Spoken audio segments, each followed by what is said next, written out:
Alright bud, so yeah, the biggest things you want to check for is rust. Like most things, especially when they're older. Mine's an 03. Rust is the killer. So, starting from the front, you'll have a plastic inner arch, which I'll show you in a minute.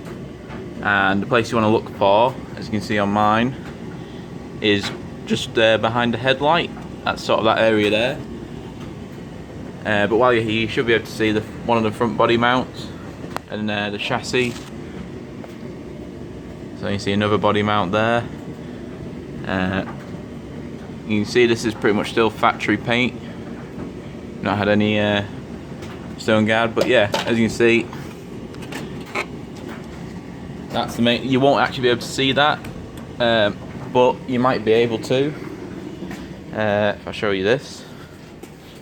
So this is the inner arch, and what you want to you'll see this lip, and that's where all the crap sits behind. So if you can, try and pull it back a bit. Just try and get your finger behind there and get a feel for it. Same with this side, as you can see, done the exact same, just the way the inner arches are designed. You can see the chassis there again, exact same. Not a big thing to worry about. As you can see, the actual floor of the body mount there is fine, and the rest inside's fine. It's just this back section. Probably cost no more than 50 quid to weld, so I'm not that worried about it. I think it's about 280 to replace the whole panel if I really wanted to.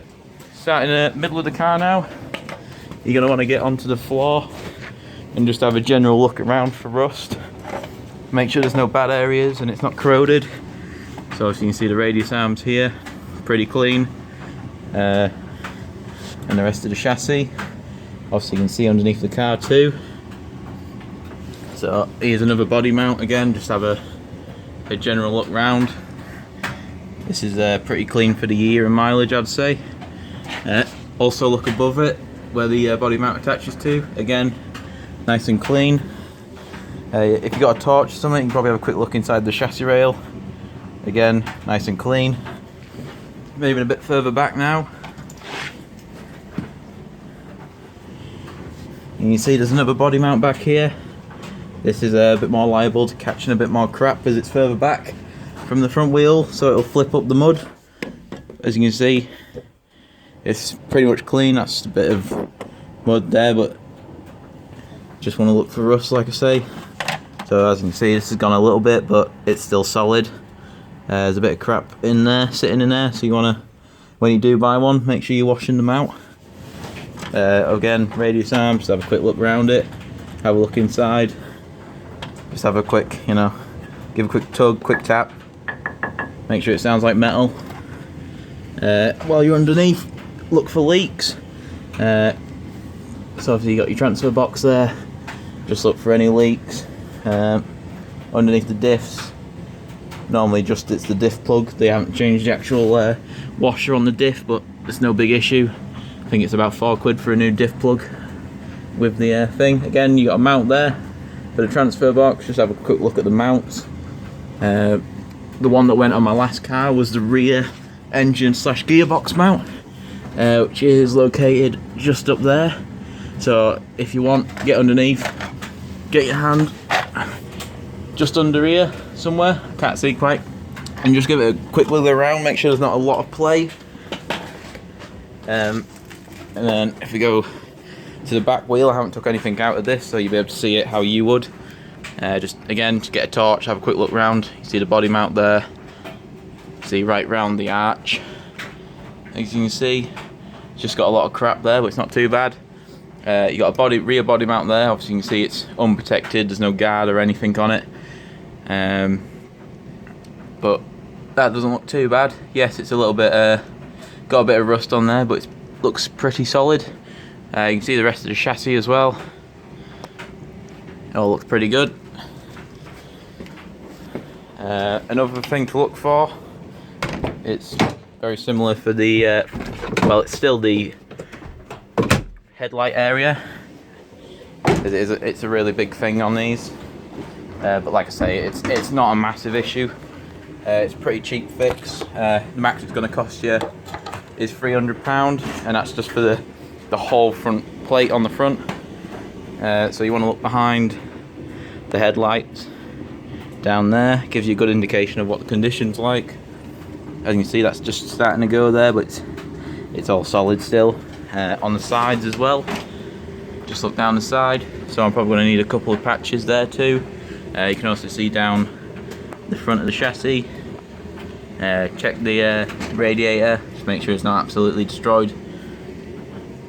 And obviously again, just look for leaks, general car stuff, make sure there's no milky residue on your filler cap. Make sure it's got oil in it. This one actually didn't read any oil on the dipstick. However, when I went to go view it, I did notice that the sump plug was leaking. So our first job was changing all the oil on it. That's pretty much it really. Like I say, it's mainly the rust. Also the boot floor, obviously. Just give me a minute to remove this. So obviously it won't look like this probably when you go to view it. So you'll have a carpet section up here with a bit of wood. Simply lift that up and just have a general look around. Again, the root of your boot floor, you can buy the full panel if you want. I think it's about $280, and that's this whole panel area. But I'll probably just patch this. So these corners here, as you can see on mine, not sure if they've gone. I haven't tried having a go at them yet. It does feel quite solid, to be fair, but I reckon because it's such thin metal, it'll just go straight through once I start cleaning it up. So you'll have rear seats. I'm pretty sure on both of the models you're going to look at, they do flip up. So if you look, obviously there'll be the back here. I'll show you the seat as well. So the back of the seat and the bottom of the seat, there'll be like a little tab. Just pull that, it'll flip up, and you'll be able to look down the rest of the boot floor there. So you can see mine's just starting to go there. But like I say, this for the year of mileage, it's 114k, so it's very clean. Especially for underneath, it's pretty amazing. So yeah, so if that's the rear seat there, and that's the bit of wood you'll see as well on the boot. So just pull that tab and it'll flip forward. That's pretty much it underneath. The rest of it's just basic car stuff, you know. Just look for the general condition of it, make sure it's to what you want. This is going to be a heavy off-roader by the time it's done. Just sold my Land Cruiser for it, so condition on the outside isn't bad. I didn't really mind too much. It's scratched, you know, it's used, it's got a few dents, a few chips, but Raptor will fix it. So that's pretty much it. Obviously check all your liquids. I'm sure you know the basic stuff on cars. Check the air filter, you know, just general. Check the radiator as well. But yeah, that should be it.